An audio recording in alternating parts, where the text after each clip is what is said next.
Hey guys, I'm Erin and welcome back to my channel. Today I'm bringing you my April wrap-up. So previously I had been doing 2 wrap-ups a month split by genre because it approximately split my reading in half based on the genre distribution I was doing, and it made each video a more digestible length in my opinion. But this month, since half of the books I read are already covered in vlogs, I'm just not going to really talk about those a lot today and just focus on the others and only end up doing one wrap-up. In addition, if I look at the books that I didn't talk about in vlogs, the genre distribution is very lopsided and it just wouldn't have made sense to split up that way, the way I had been. Anyways, so that being said, before I start with my stats, I want to make a comment about my reading month because it was a really odd one. I thought the month was going to be a little bit of a slow start and then kind of more normal end because I had been moving in the first half of April, and it ended up being the opposite. The first half was like totally normal, maybe even a little bit more than normal. And then the second half was super slumpy, which was weird in and of itself. And then in addition, I ended up totally ignoring my TBR. I read 1.5 books off of my TBR, which is rare for me.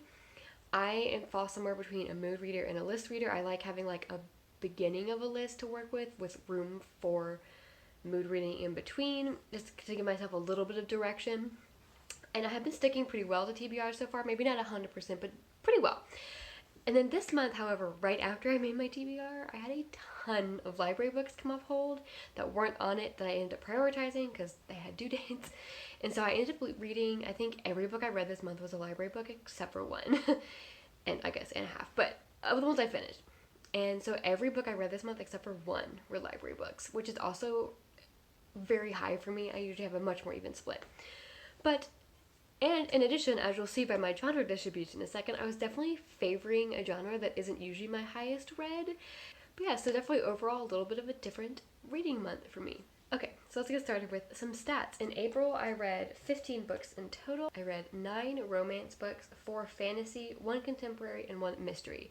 So this was definitely a romance skewed month for me. And so romance is reliably my second most genre, but it's definitely odd to have it beat fantasy and by that much. Especially when I was hitting that slump, reading some romance books is what definitely brought me out of that slump at the end of the month. So of those 15, 12 were adult books and 3 were young adult. And I had an average rating of 3.53, which for me is pretty low. As you'll hear in my reviews in a minute, I had some stinkers this month. But I mean, I had some really good ones too, so it wasn't a total awful reading month. So I'm going to start off by mentioning the books that are covered in vlogs. So if you are interested in hearing more thoughts on any of these books, I'll have the 2 vlogs linked below. The first vlog was a young adult fantasy new release vlog where I talked about Lore by Alexandra Bracken, which I gave 4 stars. A Vow So Bold and Deadly by Bridget Kemmerer, which I gave 3 stars. And Into the Heartless Wood by Joanna Ruth Meyer, which I gave 4 stars. The second vlog I did this month was an adult romance new release vlog, and for that one I read The Heiress Gets a Duke, which I gave 5 stars, and that was my favorite read of the month. And then Love at First by Kate Claiborne, which I also gave 5 stars. Makeup Breakup by Lily Minnan, which I gave 2 stars. And Accidentally Engaged by Farrah Heron, which I gave 4 stars. So again, I'll have those 2 vlogs linked if you want to hear more thoughts on any of those 7 books. So that leaves us with 8 books to talk about in this wrap-up, and I'm going to do them, I think, in just the order I read them. So first up is Confess by Colleen Hoover. I listened to this on audio and finished it up right at the beginning of the month, and I gave this a 1 star. So starting off the month with a bad one. So this is the second Colleen Hoover book I've read. I read Regretting You last year, and I gave Regretting You 5 stars. So I feel like I've had some whiplash with her books. So this is a adult, kind of more new adult, but I consider new adult when I'm kind of categorizing it. Romance about Auburn, who's kind of on a quest to rebuild her life, and she's just out of cosmetology school, and she walks into a Dallas art studio and is offered a job, and she becomes attracted to the artist Owen, whose studio it is, and it's about them falling for each other and kind of the secrets that get confessed as the book goes on. And so I actually started out enjoying it. It didn't start out like absolutely loving it, but I was enjoying probably the first half of it, but the second half was just so infuriating. so infuriating that I didn't give it any credit for that first half in my star rating. It was just the second half was just so overpoweringly bad, in my opinion. There was just this whole situation, and so there's gonna be no way for me to talk about why I hate this book really without spoilers. So, spoiler warning for this book. Auburn had a kid, and she was a single mom, and her boyfriend had died, and so she'd had a kid as a teenager. And the situation with her and then her boyfriend's mother and boyfriend's brother was so infuriating. It was awful. Like, the way these two people treated Auburn were horrific, and it didn't make for a good story, the way she just let them walk all over her and completely manipulate her and her relationship with her son. It was infuriating. Like, and the kind of there was during the second half of the book, Auburn started a relationship with her dead boyfriend's brother, which I was like, if you don't start a relationship that's not the main one this book is about, you cannot wait until the second half to do that. Like, no. And it was so manipulative. Like, he pretty much conned her into being in a relationship with him because he threatened that they wouldn't let her see her son if they didn't, because when she was a teenager, she kind of got tricked into signing away, not her rights, she didn't sign away her rights, but she signed like this custody agreement to let the grandmother, which was the late boyfriend's mom, have main custody because she was a teenager and like didn't really have like a job and stuff like that yet. And so the brother was using that to manipulate her into a relationship, and it was not a good, it did not make for a good story at all. It was just infuriating and very abusive and not a good story. And then on Owen's side, our artist, our male hero, he kept covering for his dad, who's this big lawyer, but his dad was this big lawyer and kept getting like hooked on alcohol and drugs, and the son took the fall for it. And when he took the fall for the drugs and like went to get a court date, he was offered a deal, like, instead of going to prison, you can go to rehab and stuff, and he didn't even take that deal. So I was mad at the son, at Owen, for covering for his dad to start with. I was like, bruh, you cannot keep covering for your dad, you're literally getting arrested, like. And then I was like, bruh, you can't even, you're gonna go to jail instead of going to rehab, where they said if he went to rehab he'd get his like record erased or whatever it's called. And I was like, you didn't even do it, and you're not gonna do the one where it won't stay on your I was so mad at that situation. In addition, the romance was kind of barely there. It was definitely insta love with nothing to back it up, and so didn't love that. And then Owen also had this big secret where he had seen Auburn before, back when she was in the hospital visiting with her boyfriend who died right before he died. He had like interacted with the boyfriend and seen her there, and he recognized her, and it was like this whole thing where it like kept getting hinted at how like, oh, he recognized her, but then it never got resolved. Like, it never came up, she never found out. It was just like, why were you hinting at it if it wasn't gonna matter? So anyways, that was a 1 star. I'm certainly intrigued to try a third Colleen Hoover, figure out which one of these 2 books I've read by her is the outlier, but not in a huge hurry either because of how much I hated this one. So anyways, that was my low point of the month. So at least, even through the slump and some other not great books, we did go up from there. The next book I read was It's in Its Kiss by Julia Quinn. This is an adult historical romance, and it is the 7th book in the Bridgerton series. And so I gave this book 5 stars. This, as of now, is my second favorite Bridgerton book behind The Viscount Who Loved Me. I really enjoyed it. This follows Hyacinth and her relationship with Gareth, who they get put together by Lady Danbury, and I love Lady Danbury. So any Bridgerton book with some heavy Lady Danbury in it, gonna be great. I love her. So she put them together because Gareth had this journal he was trying to translate in Italian, and he doesn't speak Italian, but Hyacinth does. And so they bond over that, and it kind of felt like a simple love story, and it was like they kind of had run into each other around the season and society a couple times and just kept interacting and realized they liked each other. And I just really liked kind of that more simple setup, I guess. There was also, apart from that, there was some more excitement in the book because there was a hunt for some hidden jewels as a side story, and I thought that was so fun. This one has, so all the Bridgerton books have 2 epilogues, the original, and then later Julia Quinn went back and wrote the second one, and this has my favorite second epilogue so far. It was so fun. It brought back the jewel hunt, and I loved it. So this was a great book, step up from the previous one. The next book I read was Honey Girl by Morgan Rogers. This was supposed to be the 5th book in my romance reading vlog, but I lost the vlogging footage of it when my computer died. So what can you do? But this I actually would not consider a romance. I would consider this more contemporary fiction with a romantic subplot. I just decided to throw it in with the other ones for that vlog because I got it at the library at the same time. That being said, I did originally think it was a romance when I first heard about it, but before I picked it up, I heard from other people who reviewed it that it was more of a contemporary. So knowing that, I think I went in with the right expectations. If you went into this expecting like a full adult romance, you would probably be more disappointed because that's not really what you get from it. And I actually think the romance was the weakest part of the book. What it really was it was a book about Grace.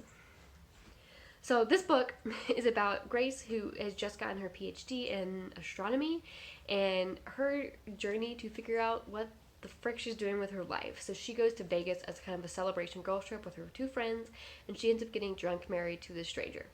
And then she ends up going to New York City to hang out with the stranger for a summer and get to know her and kind of figure out her life. And so what this book really is it's about her existential life crisis. I think a lot of it's very relatable. I think this whole idea of this transition from college to adulthood, or really any transition period. I mean, I think if you didn't go to college, you could still relate to that transition into adulthood from high school or whatever it may be. And this just kind of idea of what now? What do I do with my life? For Grace, she had spent so much time in college because, I mean, she went all the way through a PhD. She was like 27 or something in this book.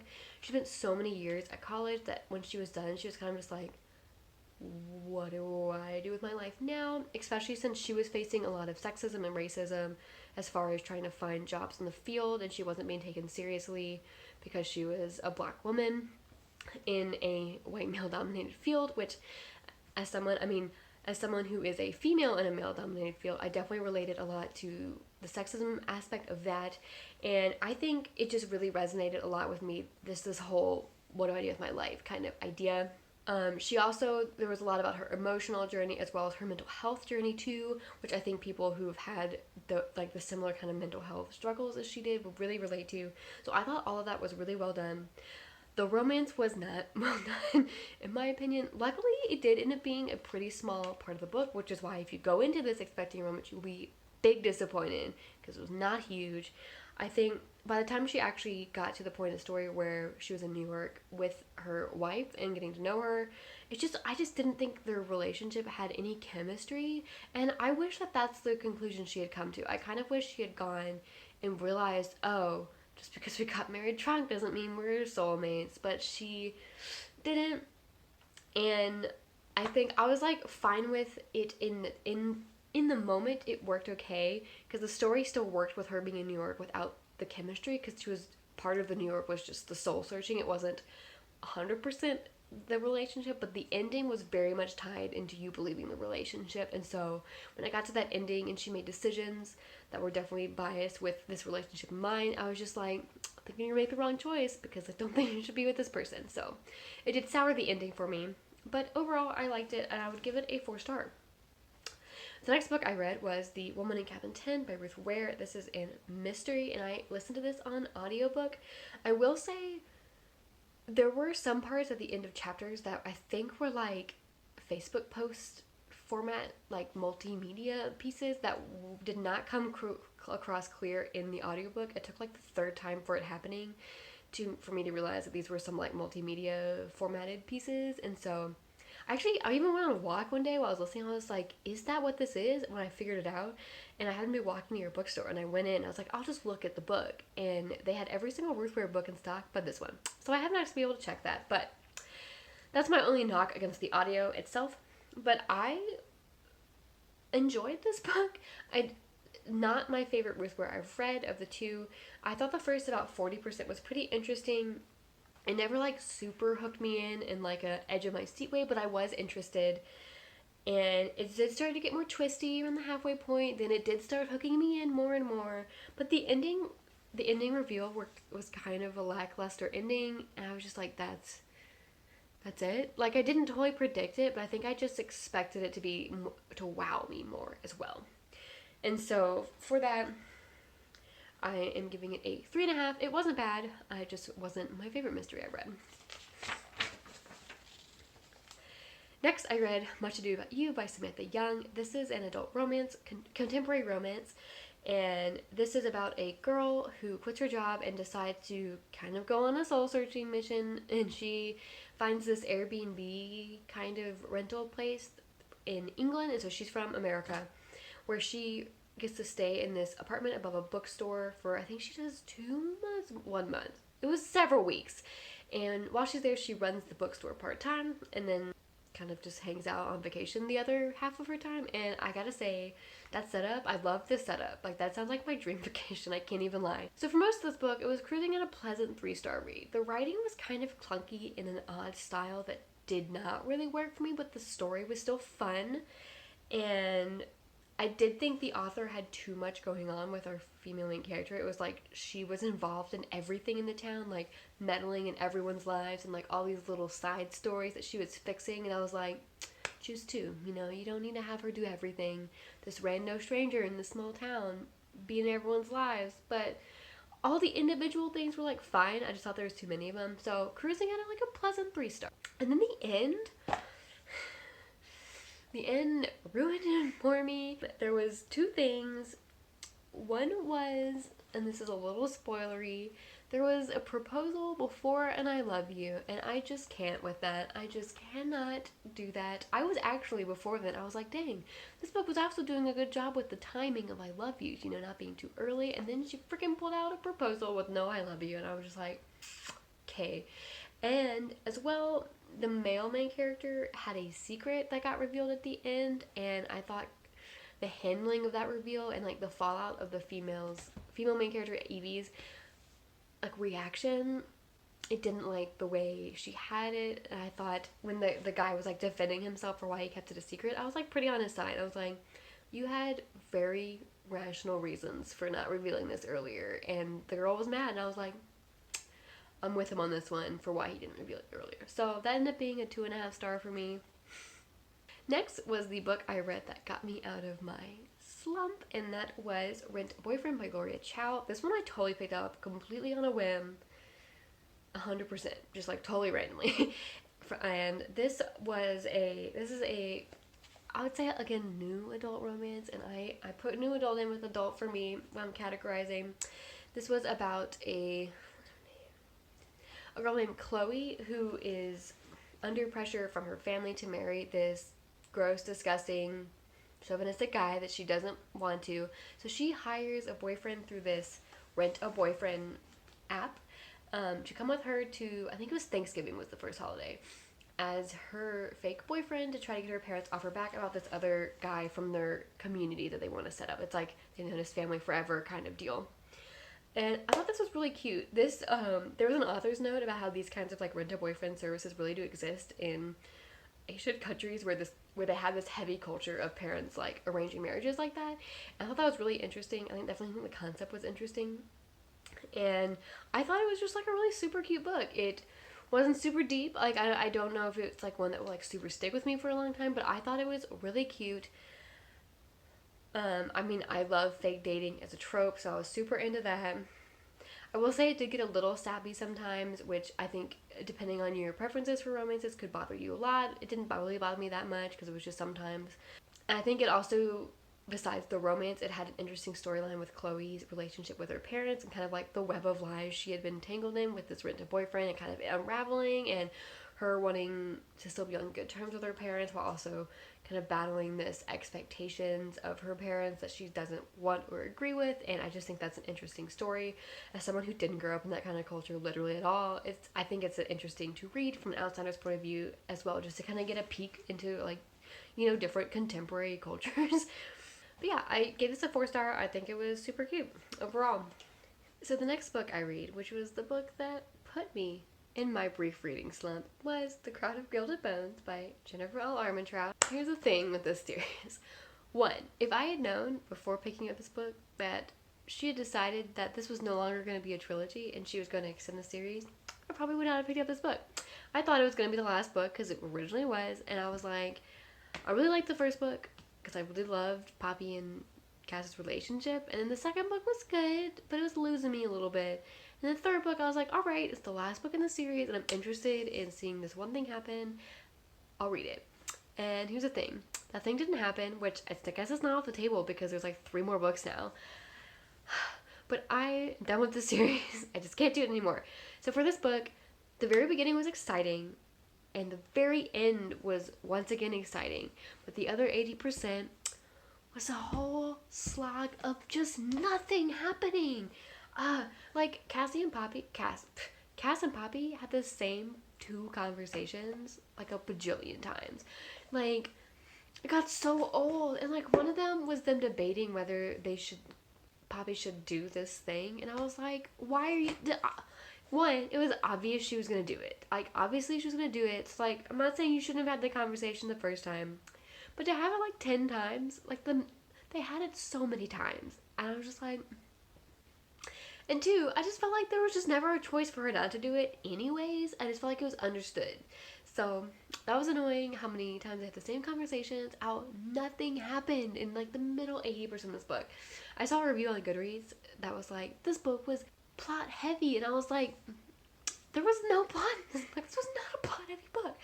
And so what I loved about the first book was the relationship. That was really what got me into the series, because after the first book, I was mostly in it for the relationship because the fantasy world was just kind of fine.